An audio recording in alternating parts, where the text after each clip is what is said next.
And welcome to 4.3, Distinguishing Among Atoms. In the first two sections, we gave you a background as to early ideas about the atom, starting with Democritus. We talked about John Dalton's atomic theory and what he believed about atoms and how it explained the laws of the conservation of mass, definite and multiple proportions. We also talked about a couple of key experiments in the development of the model of the atom, J.J. Thomson's cathode ray experiment, which showed that there were in fact electrons or negatively charged particles in the atoms. And then we also looked at Ernest Rutherford's gold foil experiment, where he showed that the atom contained a very, very small and very, very dense nucleus. Now what we're going to take a look at is we're going to talk about the different atoms, the different elements, and how many protons, neutrons, and electrons these guys actually have in them. And so it would be a good idea to have a periodic table in front of you. There is one in the inside cover of your book. You can also download one. One is in your lab manual as well. So there's different places that you can look. But you should have a periodic table out in front of you as we go through this. Now typically, the way we write an element is first of all using its symbol. So this is the atomic symbol.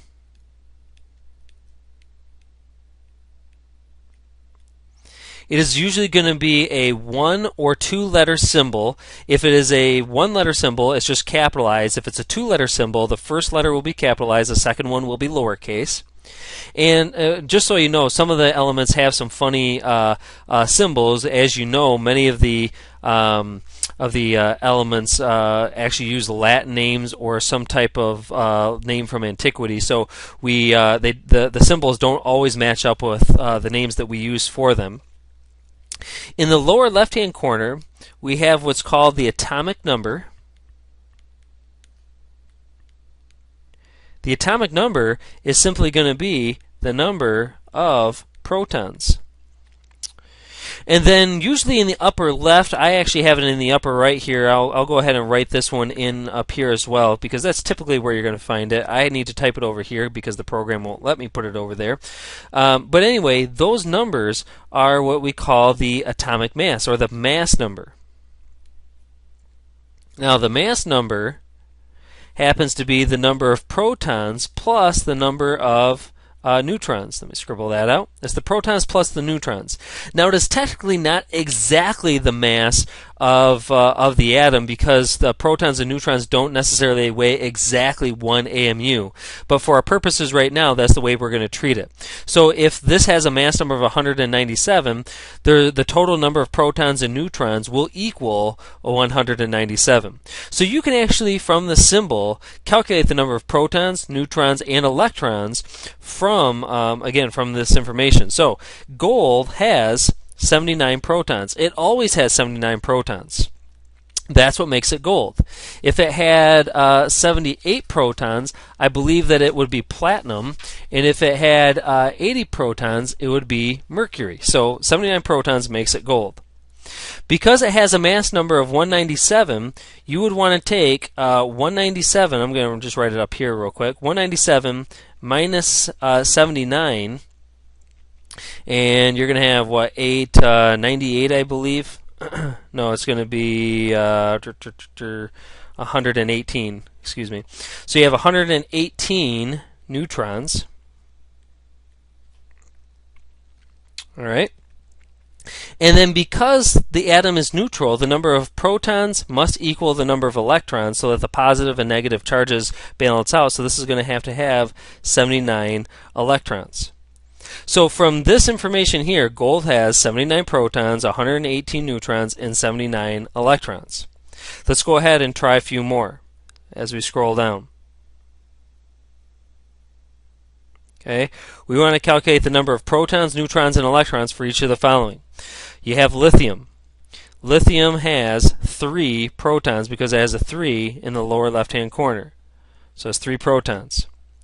Its mass number is 7, and so because the protons and neutrons must add up to 7, you must have 4 neutrons, so that the 3 and the 4 add up to 7. The protons and the electrons in a neutral atom will always be the same, so this must have 3 electrons. So 3 protons, 4 neutrons, and 3 electrons for this particular lithium. Let's try carbon. And again, feel free to pause these, try them on your own, and then restart the podcast, and then you can see if you're actually correct. Carbon is going to have 6 protons. Because it has a mass number of 12, 6 plus 6 neutrons will equal 12. And because the electrons equals the protons, this must have 6 electrons as well. With iron, Fe, it must have 26 protons, Because it has a mass of 58, you're going to subtract the 26 from the 58. That's going to give you 32 neutrons, and it's going to have 26 electrons so that the negative and the positives balance each other. And then finally with silver, it has 47 protons. When you subtract the 47, you're going to get 61 neutrons, and it must have 47 electrons to balance the charges. Alright? If you have problems with that, let me know in class and we can try to get some more examples for you. There's also some examples in your homework. Now, here's the deal. As it turns out, John Dalton was also wrong not only in the fact that the atom was just a marble, he was also wrong with the idea that all atoms of a given element are identical to one another. As it turns out, all atoms of a given element have the same number of protons, but they can have different numbers of neutrons. Neutrons do not affect the chemistry, and they do not affect the identity. And so here's what we have. We have what are called isotopes. Isotopes are atoms of the same element, which means they have the same number of protons, because that's what identifies them. But they have different masses, which means that they must have different numbers of neutrons. Scrolling down, here's an example. Let's take a look at neon. Now, neon always has 10 protons. That's what makes it neon. However, neon will sometimes have 10 neutrons, sometimes it will have 11 neutrons, and sometimes it will have 12 neutrons. So that's going to give it a different mass. When you add these two up, you get a mass of 20. When you add these up, you get a mass of 21, and these would give you a mass of 22. So therefore, you have 3 different neons that all behave the same, so that's why John Dalton couldn't tell them apart, because chemically they all behave the same. But they have different masses. And we call these isotopes we give them names based on their masses. So this is going to be neon 20, this would be neon 21, and this would be neon 22. You can tell the masses of the isotopes based on the names. Now, we don't always include the name, the masses, if the isotopes are irrelevant. But when we're dealing with the actual structure of the atom, or we're dealing with nuclear chemistry, you almost always have to include the mass number, because different isotopes might have different radioactive properties, and so that becomes important. And because of that, when you start doing calculations based on the masses of the elements, you're going to have to account for these things.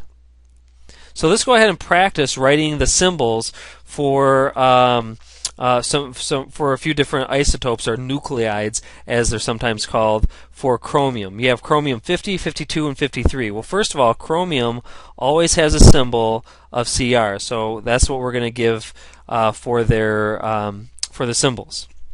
If you look on the periodic table, chromium is number 24 on the periodic table. Those numbers on the periodic table, in order, tell you the number of protons. So chromium has 24 protons, so its atomic number will have to be 24. And then we'll call this one chromium 52, chromium 53, and chromium 50. I miscounted there, so we'll call that one chromium 50. Now, how many protons, neutrons, and electrons do these chromium isotopes have? Well, they all have 24 protons, which means they must also have 24 electrons,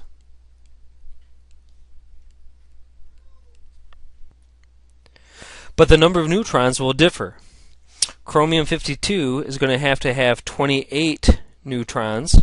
Chromium 53 will have to have 29 neutrons, that's a 9 there, 29 neutrons, while chromium 50 must only have 26 neutrons. And in the next podcast, we're going to talk about how this affects the masses that are reported on the periodic table.